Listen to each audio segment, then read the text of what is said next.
Hello and welcome back, guys. So basically, we're going to be looking at methods and sources of research, as you basically saw in the title sequence. So let's start with secondary research. Let's set it right there. Yeah. So basically, secondary research, also known as desk research, involves the summary, correlation, and/or synthesis of existing research. For example, what I just said to you now about secondary research is itself secondary research, as I got this information from Wikipedia. However, primary research is the opposite of secondary research and requires the researcher to get the information themselves without the aid of any relative source of information. For example, what I just said to you this time I didn't get from Wikipedia or any other website like that. This time I came up with the explanation to primary research myself.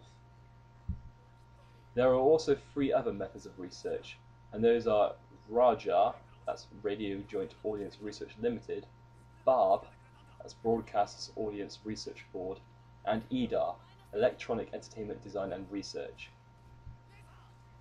RAJAR was established in 1992 to operate a single audience measurement system for the radio industry in the United Kingdom. RAJAR is jointly owned by the British Broadcasting Corporation, BBC, and the Radio Centre, that's Commercial Radio's trade body. Prior to this, the BBC and Radio Centre's predecessor, the CRCA, carried out their own measurements independently. The methodology is based on a paper diary which is filled in on a quarter-hour basis for 1 week by a representative sample. In a year, around 130,000 people complete a RAJAR diary. The research itself is carried out by contractors. Currently Ipsos, M-O-R-I, Mori. Yeah, there we go. The Broadcasters Audience Research Board, or BARB, is the organisation that compiles audience measurement and television ratings in the United Kingdom. It was created to replace a previous system, where the BBC and ITV companies compiled their own ratings, JICTAR, Joint Industry Committee for Television Audio Advertising Research. It is also owned by the BBC, the ITV companies, Channel 4, 5, Sky, and the Institute of Practitioners in Advertising. Participating viewers have a box on top of their TV which tracks the programs they watch. Currently, BARB have approximately 5,100 homes, equating to approximately 11,500 individuals participating in the panel. Box records exactly what programs they watch, and the panelists indicate who is in the room watching by pressing a button on a remote control handset.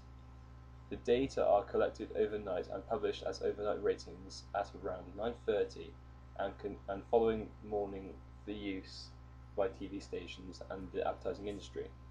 The following week, final figures are released, which are a combination of the overnight figures with time shift figures, people recording the program and watching it within a week. This means that a total of the UK population of 58,789,194, according to the 2001 census, each viewer with a BARB reporting box represents over 5,000 people. And finally, EDAR is a design and research video game industry specified in market research. It provides services in 5 different business divisions: design metrics, game pulse, research and publications, financial services, and retail services. EDAR has amassed a proprietary game database with 20,000 games broken down into more than 20 million game features, a Guinness World Record. That is the foundation of all of EDAR's services. In these broken down areas, they would look at points of interest like graphics, storyline, character bases, character history. The ideas are endless. These would help in marketing because it would show companies where they would need to specify to compete in the gaming market. It is quite clear here that as far as research in the games industry goes, EDAR is the best of the 3 sources of research, as it actually is related to gaming, whereas RAJAR is for the radio industry and BARB is for the television industry.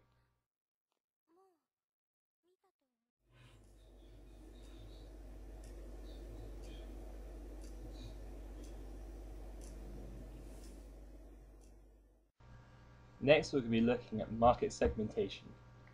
Segmenting the market is absolutely essential for the research and sales.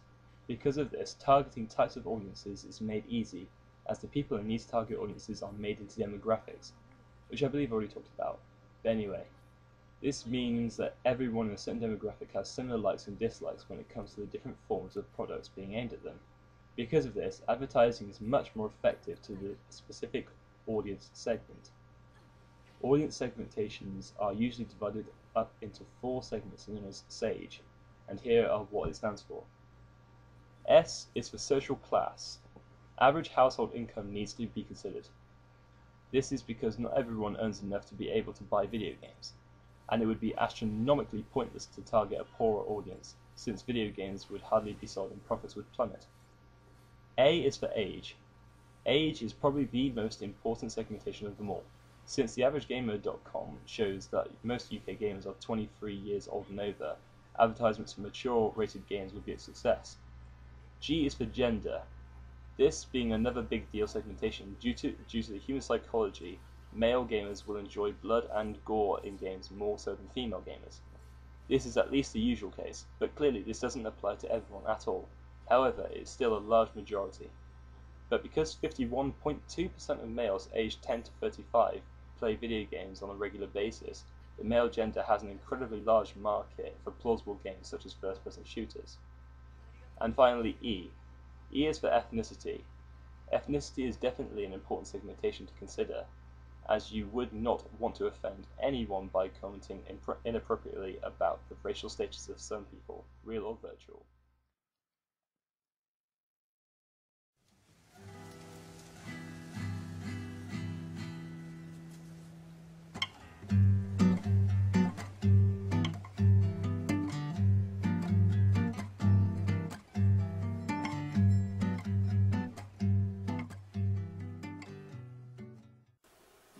Finally, we made it, guys. We actually made it.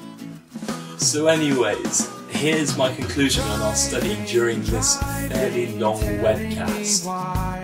Basically, it's so unbelievably, intensely, insanely, astronomically, and universally important for games companies to research their target audience to make a huge success in each and every game they put on the market. Here's why. We need to research what audience we're going for, whilst being practical about the particular social class we're targeting, whilst also not offending, with the exception of Rockstar Game. We need to research the actual market itself, and the competition that lies within it, to come out on top with the best of both worlds. And we need to research on how the production of the game will carry out, depending on the budget set for the production of the game by its producers. And there you have it, the end conclusion to my webcast. May you learn from this, my friends. Farewell.